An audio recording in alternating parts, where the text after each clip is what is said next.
Hi there, this is my third devlog about Sketchpad Dungeon, the Rogue-Lite I'm making in Godot, and things are really starting to take shape. So far, I have a player, an item system, and an enemy system. However, they need somewhere to spawn in, so that's why my next step is to set up map generation. In this video, I'll set up the generation system, and I'll design my first page, which is really the first level. I just named the pages to match the Sketchpad theme. To get started, I'm going to generate the rooms in a grid.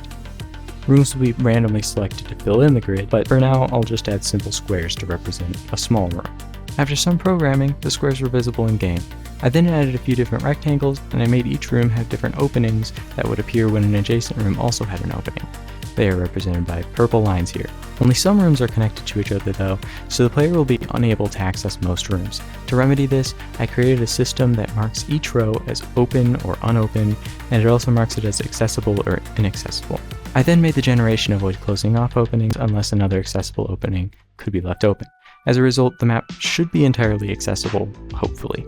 With the generation more or less functional, I decided to make rooms that are a bit better than floating blocks. I created a small brick room with openings in each direction, and I made it so that the walls, floor, and ceiling are all toggleable. I then removed all the other rooms from the generation options, so this is the only room that generates. I'll add different sized rooms later once I make sure this room does everything I want it to. A major problem was that it was impossible to go up in these rooms, so I added a simple platform that has only one weight collision. I also made it so you can drop through them when you press down, or S. I also added a wide room that's missing some openings so that there will be areas that are blocked off, and it also has a set of wooden stairs that someone can use to jump up if there is an opening on the top. Otherwise, they just won't generate. At the same time as I was doing that, I integrated the guard with this generation system, and that required a bit of debugging unfortunately, but eventually I made it so that all adjacent rooms are taken into account during navigation, and that worked most of the time. I also made the guard able to traverse and drop through the platforms like a player can. At this point, the downsides of only accounting for adjacent rooms became pretty obvious,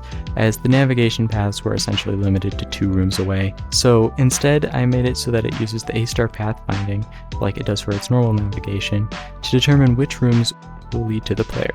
It then adds these rooms points to the navigation map and calculates a more precise map based on that. The next thing I added in was a tracker at the top for how colored in the page is. It only requires about 20% of the pixels, not nearly all of them.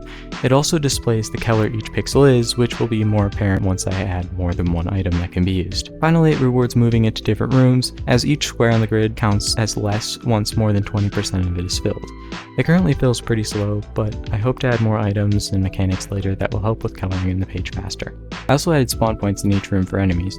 I made it so that I can enter a difficulty rating for each page, which is randomly distributed among the rooms on that page. Each room then determines which enemies to spawn based on the rating it received, which also includes an element of randomness, but currently there's just one enemy. The problem now is that it results in a massive horde of guards that all chase you down at once. This is quite the sight, but it's not ideal for testing, so I lowered the difficulty rating for now. I'll figure that out later.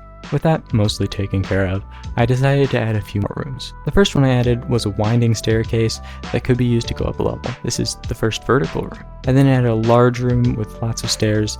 This one can vary significantly depending on which openings it has. In total, there's 8 different layouts / variations for this one. The next room I created was a very tall room that's 3 units tall. I created a ladder for the sake of traversing it. I also had to make the guard jump more precisely so they wouldn't fall off the ladder every time they jumped. I added another 2-high room too.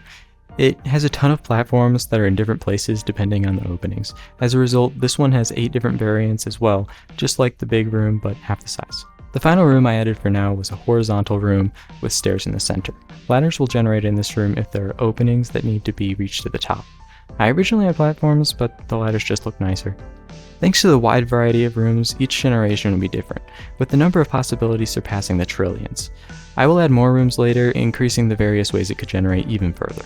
With that, I wanted to go back to the issue of guards swarming you as soon as you started. To make it more manageable, I made it so that guards wait to spawn until the player is in an adjacent room. That way, they are more spread out.